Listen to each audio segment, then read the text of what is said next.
Un animateur pas comme les autres. Richard Martin. Cube Radio. Bonjour, bon mardi. Merci d'écouter Cube Radio. Nous avons survécu à un autre hiver québécois. Je pense que c'est derrière nous, là.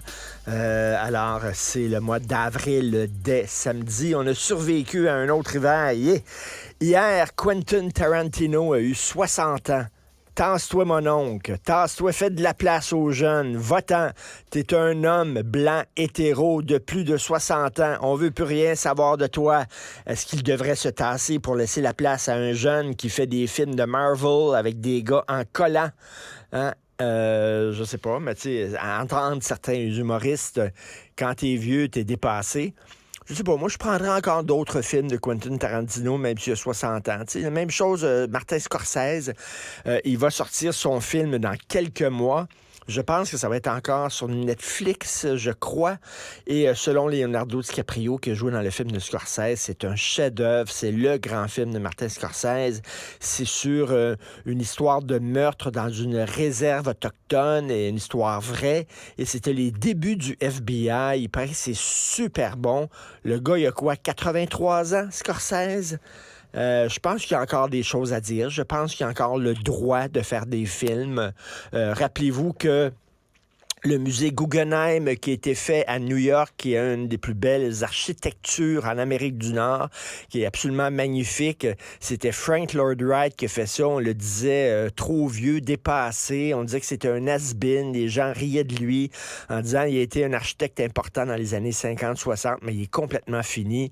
Il avait quoi, 85 ans, même peut-être plus, et il est arrivé avec ce chef-d'œuvre architectural qui est le musée Guggenheim. Et bon, puis il y avait l'âge qu'il avait. J'ai écouté un balado hier sur le National Post, en fait, sur le site du National Post. C'est une fille qui s'appelle Chanel Fall. Chanel Fall, c'est une Canadienne. Elle rêve depuis qu'elle est toute jeune d'être professeure, d'être enseignante. Elle rêve de ça. Et elle a finalement eu une job pour enseigner. Et à un moment donné, elle s'est dit que ça n'a pas de bon sens. Elle enseignait, elle, dans une école secondaire. Et elle a dit sur Facebook, elle a écrit en disant, de plus en plus, les profs, c'est pas vraiment de l'enseignement qu'ils font, c'est de l'embrigadement. Alors, elle en voulait, elle, au professeur, de tout le temps parler de ce qu'on appelle la théorie critique de la race, là. Cette théorie-là qui veut qu'il y ait du racisme systémique au sein de chaque institution occidentale, et que les Blancs, même s'ils ne le savent pas, même s'ils se disent pas racistes, les Blancs sont systématiquement et essentiellement racistes, et les Noirs sont tous des victimes. Donc, elle a écrit sur Facebook en disant, je suis mal à l'aise avec ça, moi, on m'oblige à enseigner cette théorie-là, qui me semble une théorie bancale à l'école. Eh bien, elle a été suspendue pour 1 semaine pour avoir écrit ça sur Facebook. Elle avait aussi mis sur Facebook un discours de Kemi Badenoch. Kemi Badenoch, c'est une femme noire. Elle a été ministre en Angleterre pour l'égalité entre les sexes. Et Kemi Badenoch a dit moi, je suis tanné qu'on présente toujours la couleur de ma peau comme étant un signe de victime, et en disant que les Blancs sont des oppresseurs tout le temps. Je ne veux pas qu'on enseigne ça dans les écoles à mes enfants. Elle est noire. Elle a le même discours que Muriel Châtelier ici, qu'on reçoit des fois de temps en temps à Cube Radio, qui est noire, et qui, où elle aussi, là, tout le discours sur le racisme systémique, ça l'emmerde. Bref, cette prof-là, elle a été suspendue. Ça fait 2 ans.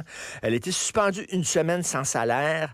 Ça fait 2 ans qu'elle se bat contre sa commission scolaire en disant, pour elle, c'est important, c'est un principe. Vous n'aviez pas à me suspendre pour ce que j'avais dit. Et elle dit dans, justement, le podcast, le balado du National Post, elle dit de plus en plus les professeurs, ce qu'ils font dans leur classe, ce n'est pas de l'enseignement, c'est de l'embrigadement. Moi, je crois qu'on devrait présenter une situation et qu'on devrait la présenter sous tous les angles, autant par la droite que par la gauche, qu'on devrait développer le sens critique chez nos jeunes, et après ça, ça serait à eux autres de se faire une tête sur des problèmes. Mais là, c'est pas ça. Dans les classes de plus en plus au Canada, dit-elle, c'est pas ce qu'on fait.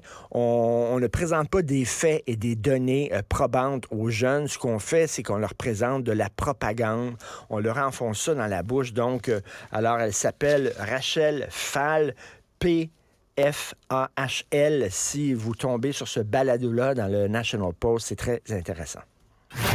Martineau, même avec un masque, c'est impossible de le filtrer. Vous écoutez Martineau. Cube Radio. Alors, nous parlons à Nicolas Gagnon, qui est directeur et porte-parole de la Fédération canadienne des contribuables, parce qu'il y a plein de petits dossiers qui, justement, demandent des explications de la part de M. Gagnon. Bonjour, M. Nicolas Gagnon. Bonjour, M. Martineau. Bonjour. Alors, Justin Trudeau, premièrement, a dépensé 6 000 $ pour une nuit dans une chambre d'hôtel lors des funérailles de la reine Élisabeth II. 6 000 $ la nuit. On se demandait c'était qui, hein? D'ailleurs, là, ça a pris du temps avant qu'on sache que c'était Justin Trudeau et son épouse qui étaient dans cette salle-là. On avait demandé, souvent, on avait posé les questions en chambre. On répondait pas. Finalement, c'est lui. Et vous dites à la Fédération canadienne des contribuables qu'il devrait rembourser. Pourquoi? Ben absolument, parce qu'en fait, initialement, ils ont tenté de cacher l'information.